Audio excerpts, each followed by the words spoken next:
আমি মায়াবিনী জেং বিহুৰ তৰফৰ পৰা সদ্য অসমবাসী ৰাইজকে ৰঙালী বিহুৰ শুভেচ্ছা জনাইছো।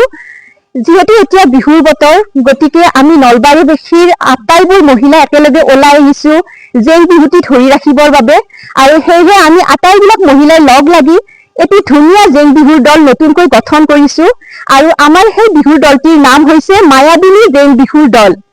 যিহেতু জুবিন দা বিহীন এইটো আমাৰ প্ৰথম বিহু, গতিকে আমি জুবিন দাক সুঁৱৰি আমাৰ এই নতুন বিহুৰ দলটিৰ নাম দিছো মায়াবিনী। আৰু আমি সদায় অসমবাসী ৰাইজক অনুৰোধ জনাইছো যাতে আমাৰ এই মায়াবিনী বিহুৰ দলটোক আপোনালোকে মৰম দিয়ে, আদৰ দিয়ে, আৰু আমাক আটাইবিলাক মহিলাক ধুনীয়াকৈ আগুৱাই যাবৰ বাবে সহায় কৰে। হয়, আমি সকলোৱে জুবিন দাৰ ন্যায় বিচাৰো। যিহেতু ন্যায়ৰ ক্ষেত্ৰত আইনগতভাৱে ব্যৱস্থা চলি আছে, গতিকে আমি চৰকাৰক আহ্বান জনাইছো যাতে আমাৰ জুবিন দাই অতি সোনকালে ন্যায় পায়, আৰু আমাৰ অসমবাসীৰ হিয়াৰ আমঠু জুবিন দাক আমি সকলোৱে মানে ন্যায় পোৱাটো যিহেতু বিচাৰো ন, গতিকে সকলোকে আহ্বান জনাইছো জুবিন দাৰ ন্যায়ৰ বাবে প্ৰাৰ্থনা কৰক। আমাক জুবিন দাক ন্যায় লাগিবই। জয় জুবিন দা।